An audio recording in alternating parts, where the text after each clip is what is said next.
So if you're building on Bubble and you're displaying data in a table or in a repeating group, what a lot of people are doing on the system is displaying that data and maybe providing a bit of functionality to allow someone to click on an item, click on multiple items, edit them, send them somewhere, but that usually is the extent to which you can interact with table data or repeating group data. What you should be doing is something like this. Filtering down the data in the table, showing a specific line item within that data, and then allowing users to edit from there.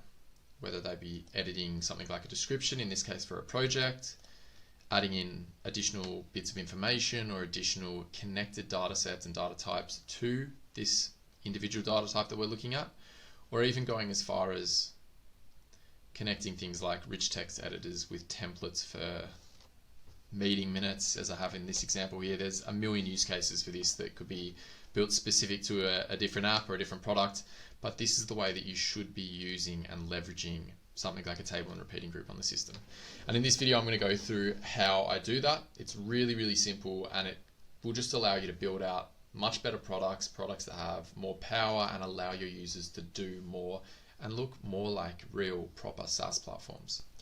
Before we jump into that though, I'm going to shamelessly plug our Bubble Black Belt community on Skool. If you're interested in taking your Bubble building to the next level, learning heaps of new skills and learning to build some really specific things like, in this case, a side nav menu or a collapsible menu, or if you just want to connect with a community of people where we're talking about Bubble and we're putting video content and awesome information up on how to become a better Bubble builder, then make sure you do join our Skool community. We have an incredible approach to learning, which is our interactive building experience. And what this allows you to do is select courses or lessons that you want to learn, and it has got so much information and so many clear instructions on how you can go through and build those things or do those things or learn those lessons. Now, we take it one step further with our Guide Me approach to learning. And what this allows you to do is actually, that's just a QR code to join the Skool community if you're interested. But what Guide Me allows you to do is actually have someone in your app or have instructions in your app pointing where to go, what to click, what to type, and how to do any of the courses that we have, which is such an incredible way to learn Bubble. So I'll show you a bit of that now, and then we'll jump into the video.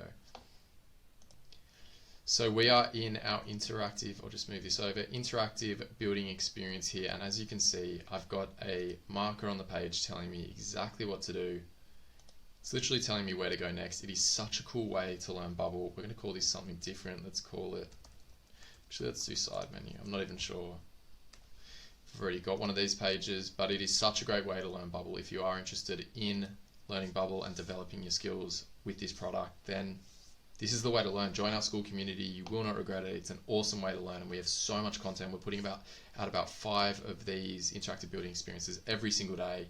Would love to see you in the community, but we will get into the video for the tables and repeating groups right now.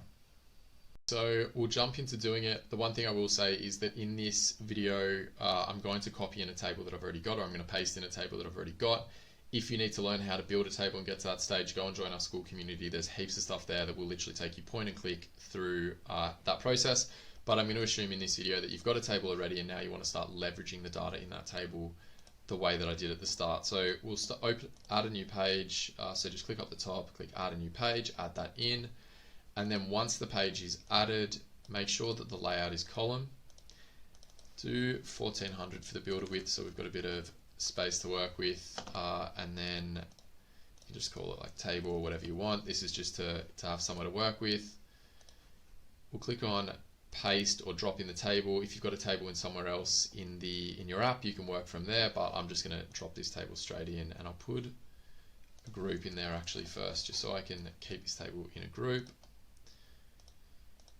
So open that up a bit, we'll put some padding in it as well, and then we will get to work with the table.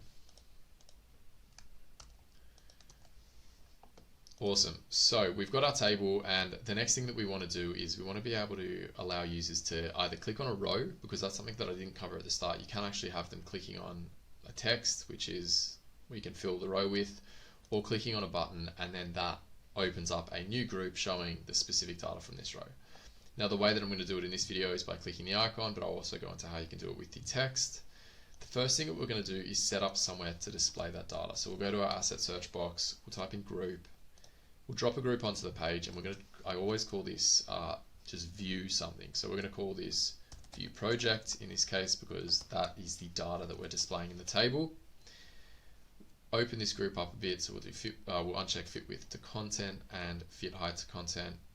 Put in some padding around the side, just of 12, just to give it a bit of space. And then we're going to give it a border just so we can sort of define where this information is, or the user can see where this information is. Awesome. So we've got our view group set up. Let's also click on the page, and you want to get a little bit of gap spacing between the table and the view group. Sometimes I do 4, sometimes I do 8. It doesn't have to be heaps, but it is a nice sort of bit of UX if there's a little bit of a gap between. And what we're going to do for group view project is we're going to first of all click on it. We'll head up into the little eye symbol, and under custom states we're going to add a custom state. And in this example, or I guess when you're building alongside this, what you want to be doing is adding the data type that you want to be sending to this group. So I'll just go back and explain that again. If this row or if this table is displaying projects and I want to send the information, or I want to be able to access information and edit a project in the group below, then you want to set the custom state or a custom state for this group to be projects. So we'll do add a new custom state. I'm going to call it project. It's actually a single project. We search for the state type, we select the state type or the data type that is going to be that state, and then we click create. Now what we can do is we can basically set up a workflow very easily to send information to this view project. So whether it be the icon that we want to click that is going to show this, or if we want it to be the text that we click, we're going to do in this case the icon.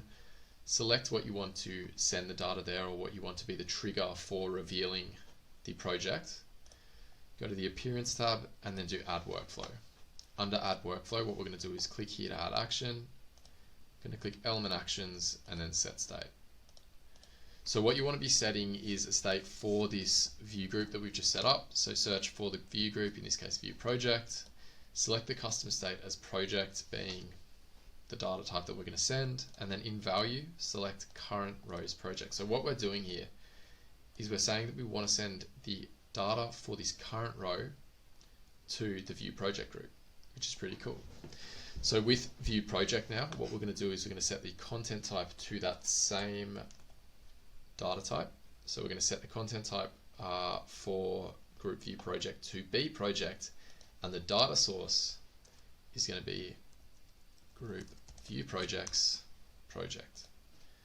So we're clicking here, just click there to save it. So we are clicking on this button that is sending the data in this row down to the view project table, and the type of content, or to the view project group, sorry, to its custom state, and the type of content in this group is project, and the data source is the custom state for this group, which is such a cool way to send data somewhere else and receive it. And just to go a few steps further with this, what we can do is go to the layout tab, and we can actually hide this group when there's no data there, or when there's nothing being displayed. We can hide this group. So we'll do it's not visible on page load. We'll collapse it when it's hidden, and under the conditional expressions tab, we're going to define another condition, and we're going to say when this group's project is not empty, this element is visible. So what we're saying with this is that we want it hidden at all times, but as soon as we click this button and show some data, we want it to pop up. And that's a really nice effect in that you're not taking up any space on your page, and it's only revealing and showing that once you've actually clicked this button. Making really good progress so far. Let's take this one step further and really neaten up this table. Now what we're going to say, I'm just going to get rid of these two conditions. What we're going to say is that when view project, so this group below, when view projects project is not empty, we want to now edit the data source for this table, and this is where it gets really cool. We're editing the data source for this table to say that we want to do a search for projects for that data source, and the only item that we want displayed in this table has the same unique ID as the group below that we're displaying the data in. And I'll talk through that again, but this is essentially saying, first of all, the first thing we want to do is we want to click this button and we want to send the row data as a custom state down to group view project. We want to then reveal group view project once that data has been sent. And when it has been sent and group view project's been revealed, we then want to filter down the data in this table to only show group view project's project. So we're essentially saying that when I click this row, I don't want to see any of the other data sets or bits of data in the table. All I want to see is that one row that I'm working on, and I want to see it all of the information and data for that row displayed down below. Now we also want to say that when this group is being viewed, we want the icon to go from facing inward to facing down, and that's going to indicate that the user has clicked and it's now displaying, and when they click it back in, it's going to come up again. And the way we can do that is we can say that when group view projects, we just keep going back to using this custom state and saying when this custom state's in action, do this. And you can do it for the table, you can do it for the group view project itself, or you can actually do it for the icon. So we're saying when group view project's project is not empty, this icon is going to face down. There we go again. So it'll look like that when it's viewed, and then when it's closed, it's up again. Awesome. Super easy so far. No problems there. We do actually just need to edit that workflow now. So what I'm going to do is I'm going to copy this workflow across, and I'm going to say when it is facing down, what I want to do is I want to clear the custom state for group view project. And it's basically saying I want to remove the project that I'm viewing from group view project so that we can now return to the original custom state for this or the original view for this table where it shows me all the data. So I copy that row, that workflow, I paste it in, and we're going to put an only when in here. Actually, you know what, we're going to delete that and do it again. I'm going to put an only when condition in here to say when group view project does not or is not current rows project, that is when we can click the drop down and send that data. But on the other hand, when group view project is showing the current rows project, so is the current rows project, what we want to do is we want to clear that custom state to say, essentially, if I'm already viewing this this row and this project and this data down below, when I click it again, I want to clear that custom state and I want to now hide that data and show the groups, all the data from the table again, all these other items in the table. So hopefully this is all making sense so far.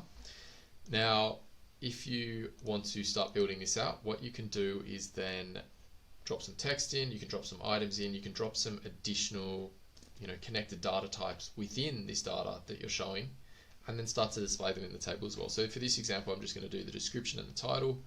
But what we can now do, because we've already set up the type of content to be project and we've set the data source to be the custom state for this project, what we can do is we can insert dynamic data and we can say parent group's project name is what we want to be displayed when someone clicks this drop down.